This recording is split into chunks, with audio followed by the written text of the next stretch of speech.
We haven't seen a great deal of Nate Robinson, Dural Carter, ever since Tracy Metcalf's, Amy Walsh, exit from Emmerdale. With Amy on maternity leave, Tracy is spending time away from the village working in Nottingham. After Tracy was offered the job, she was initially unsure if she should take it, concerned about her relationship with Nate and taking young Frankie away from her dad. Despite the fears, Nate eventually persuaded Tracy to leave and take the job, aware living life away from the Dales was the perfect chance for her to reset, and heal after a difficult year.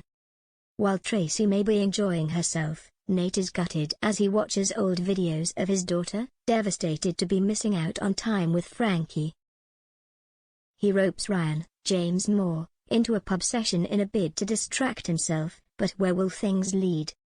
We know Nate certainly has a habit of getting carried away while on nights out. Is there trouble ahead? Potentially leading to heartbreak when Tracy eventually returns to the village?